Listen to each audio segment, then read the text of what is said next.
In today's video, we're talking about the most interesting parks around Paris.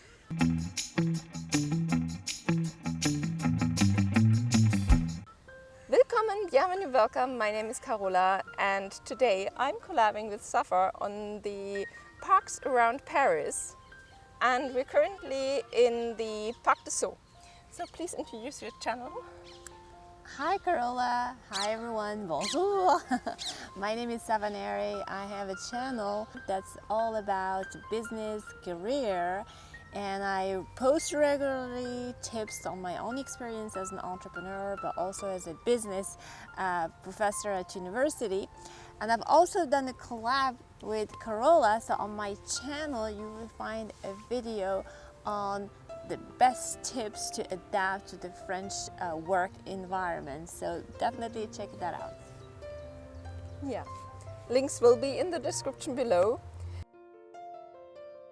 Parc de Sceaux is 1 hour outside of Paris, and the finance minister of Louis XIV, Fouquet, had bought the area and has enlarged the area and improved on the castle that was existing here.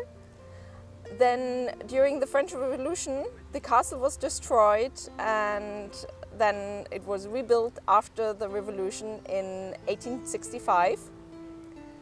And so, what is it currently known for? I mean, Parc de Sceaux is a little bit outside of Paris.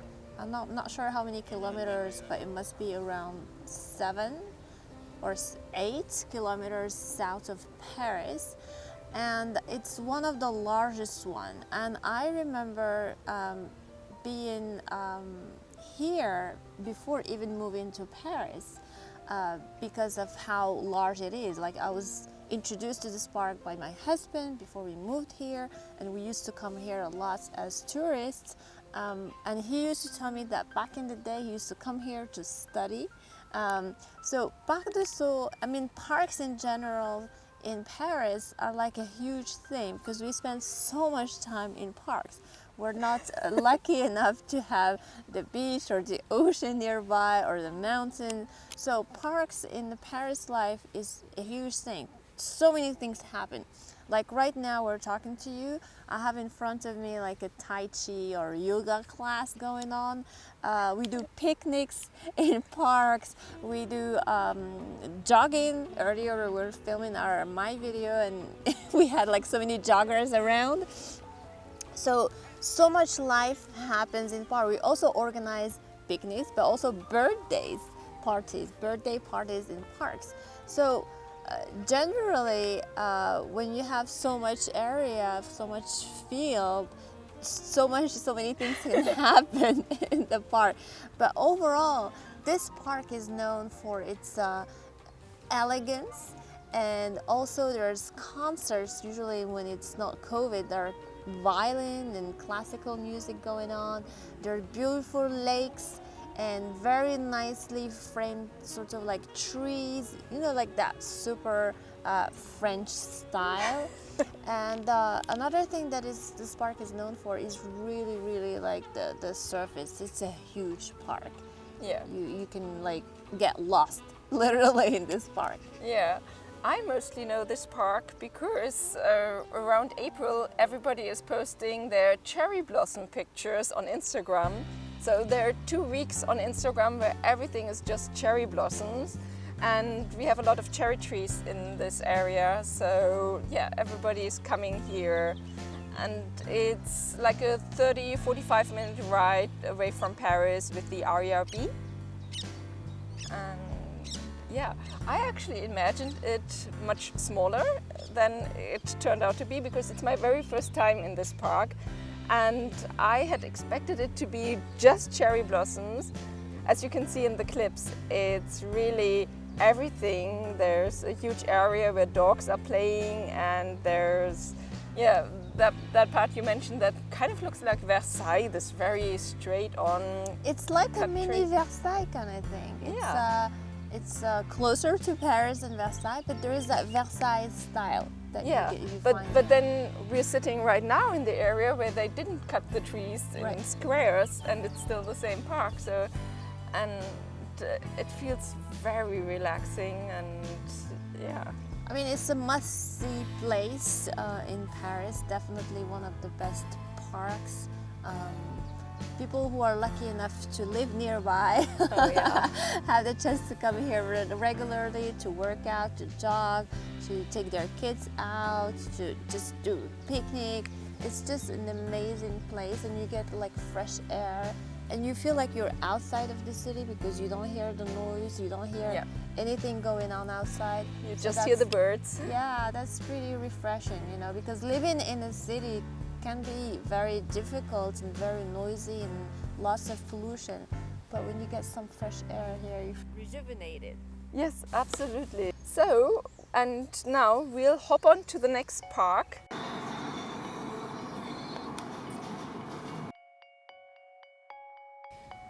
We're now sitting in Bois de Boulogne. So, Bois de Boulogne used to be a hunting ground for kings like Dagobert I, but really up to Louis XIV, XVI. And when Henri IV divorced from his wife Marguerite de Valois, she actually moved into a castle that was nearby. So she lived in this area. And then under Napoleon III, this was turned into a park for the general public. Okay, let's talk about, so what is it known for now? What is it used for now? Bois de Boulogne is a little forest within Paris, so you don't get to see what you saw at Parc de Sceaux. Here it's more like a little bit savage, natural, raw, and that's what we like about this park as well. It's not so much polished. It's a park that is perfect for sports, for joggers, for meeting friends and family, for picnics, for any sorts of like outdoor sports, and also for trekking. Trekking can be really nice when you go hiking and find new pathways and walking. So all that outdoor activities, this is the perfect place for us. Yeah. Whereas Parc de Sceaux is more like family, more cozy, more stylish, elegant. Here you're more into like an adventure, if I say. And they also have a lot of red squirrels, which are really rare in France. And so for me, every time I see a squirrel, I think, oh, they're so cute, let me get a picture. But you lived in America, so what's your impression of squirrels? Well, in the States and in Canada, like squirrels, they're pretty much everywhere. They're running around. It's just like you said, like they're pigeons, like here in France, pigeons are everywhere.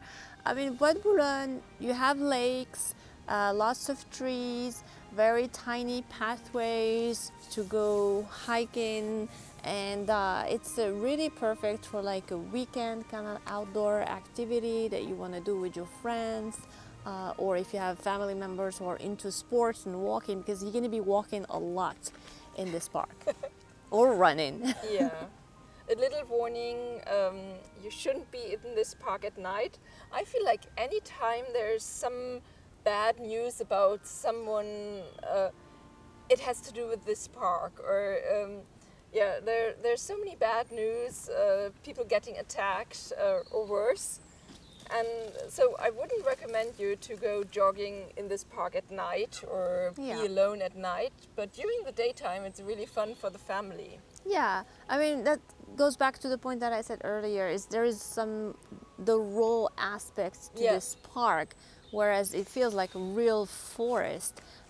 So there are so many like hidden places that you want to avoid. Like if you're coming alone, you want to be sitting like in an area where you can be seen, and obviously, like you mentioned, at night there's no lighting.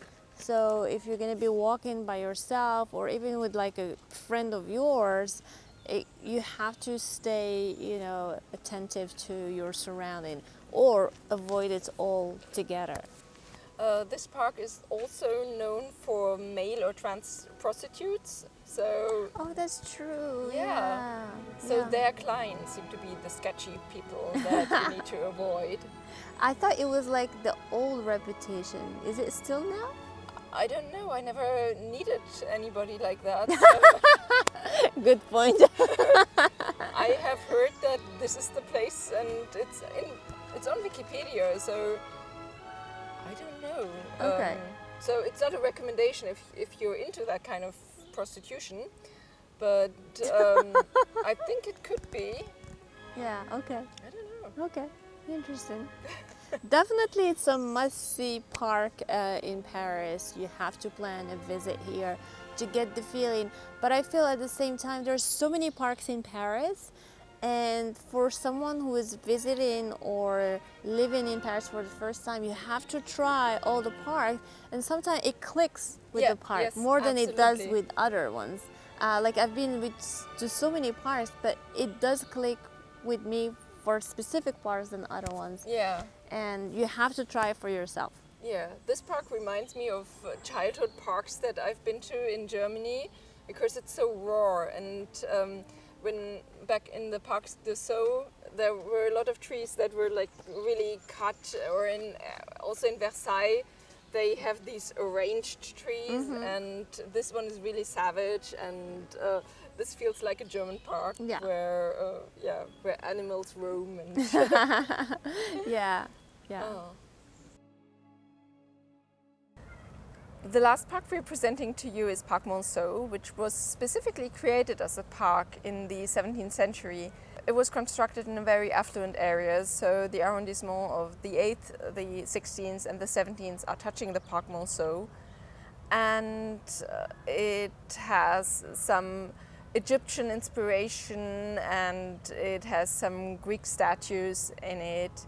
So today Parc Monceau is used for several TV French productions like Lupin, and the other one is Bazar de la Charité also has an episode in there. So it's definitely one of the places that you need to check out. It's a very Parisian place, like we said, in an affluent area if you want to hang out with Parisian families. There are also a lot of playground places there for families and kids. But there you definitely get that Parisian vibe. Yes, absolutely, and it feels very safe. That was actually in my 1 kilometer during the lockdown, so I took my book up there and then sat down in the park. Yeah, definitely a place to check out. And it's so different to the other two parks that we have presented today, which are Parc des Sceaux and Bois de Boulogne. Thank you for the collab today. Thank you, Carola. Thanks, it was fun to spend Sunday with you. It was, yeah. And then we have the collab video on your channel about business in France and work environment. Absolutely. So if you're interested in working in Paris or in France in general, Carola is going to be sharing her best tips on how to adapt in the work environment here, and that's going on my channel. Yeah. So if you like the video, then please give it a thumbs up, comment down below, and see you next time. Bye. Bye. Down on every Paris street, always something new to meet. Paris stands for all to see, with her ancient history.